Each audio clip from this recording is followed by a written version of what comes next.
4 सितंबर 1954 Santiago airlines की एक flight PWF 513 ने 92 पैसेंजर के साथ जर्मनी के एयरपोर्ट से ब्राजील के पोर्ट एलिगरी के लिए उड़ान भरी। ये यात्रा तकरीबन 18 घंटों की होने वाली थी, लेकिन प्लेन के उड़ने के कुछ घंटों बाद उस प्लेन का कांटेक्ट कंट्रोल स्टेशन से टूट गया। उसके बाद कई दिनों तक कांटेक्ट करने की कोशिश की गई, लेकिन इस प्लेन से कांटेक्ट दोबारा नहीं हो पाया। ऐसा लग रहा था जैसे वो प्लेन बादलों में ही कहीं गायब हो गया। फिर कई सालों तक उस प्लेन को ढूंढने का प्रयास किया गया, लेकिन उस प्लेन का पता नहीं चल पाया कि आखिर वो प्लेन गया कहां। लोगों को ऐसा लगने लगा था कि हमने उस प्लेन और उसमें बैठे 92 पैसेंजर्स को कहीं खो दिया। इस घटना के कुछ महीनों बाद सैंटियागो एयरलाइंस को हमेशा के लिए बंद कर दिया गया, लेकिन फिर भी कई सालों तक इस प्लेन को खोजने की कोशिशें जारी रही।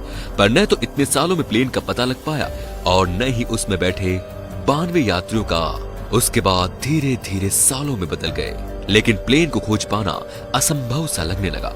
लेकिन फिर एक दिन अचानक इस घटना के ठीक 35 साल बाद 12 अक्टूबर 1989 को पोर्ट एलिगरी के रडार में एक अननोन प्लेन देखा गया, जो कि काफी तेजी से एयरपोर्ट के रनवे की तरफ बढ़ रहा था। और जब वो प्लेन लैंड हुआ तो उसे देखकर वहां के ट्रैफिक कंट्रोल में बैठे लोगों के होश उड़ गए। और उसकी वजह ये थी कि वो प्लेन सैंटियागो एयरलाइंस की थी, जो कि 35 साल पहले बंद हो गई थी।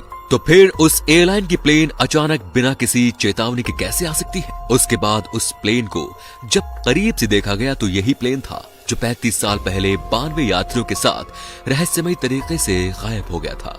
ये सब देख वहां मौजूद लोगों को कुछ भी समझ में नहीं आ रहा था कि आखिर ये सब हो क्या रहा है। ये तो कुछ नहीं, अब जो मैं आपको बताऊंगा वो तो जानकर आपके भी रोंगटे खड़े हो जाएंगे। एयरपोर्ट ट्रैफिक कंट्रोल ने उस प्लेन के कैप्टन से कांटेक्ट करने की काफी कोशिश की, लेकिन कैप्टन का जवाब न मिलने पर एयरपोर्ट अथॉरिटी ने अंदर जाने का फैसला किया। फिर प्लेन के दरवाजे को किसी तरह खोलकर वे अंदर पहुंचे। उसके बाद उन लोगों ने जो देखा वो देखकर उनके पैरों तले जमीन खिसक गई, क्योंकि प्लेन में इंसानों की जगह इंसानी कंकाल मौजूद थे, जो कि अपनी अपनी सीटों पर सीट बेल्ट से बंधे हुए थे।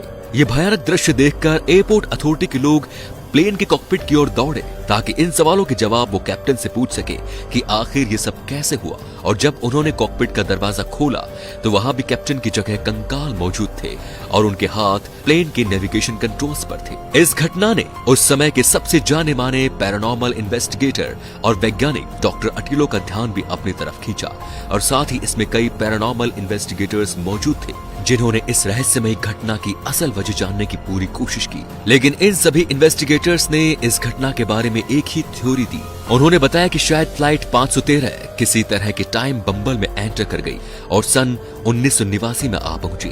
लेकिन इन लोगों द्वारा दी गई थ्योरी भी इस बात का जवाब नहीं दे पाए कि आखिर पायलट के कंकाल ने प्लेन को सही तरीके से लैंड कैसे कराया, जिस वजह से ये रहस्य आज तक नहीं सुलझ पाया।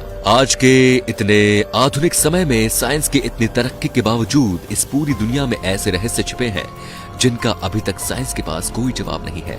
तो दोस्तों, इस वीडियो को लेके आपके मन में क्या विचार हैं हमें कमेंट में जरूर बताएं, और वीडियो पसंद आया हो तो शेयर जरूर करें। धन्यवाद।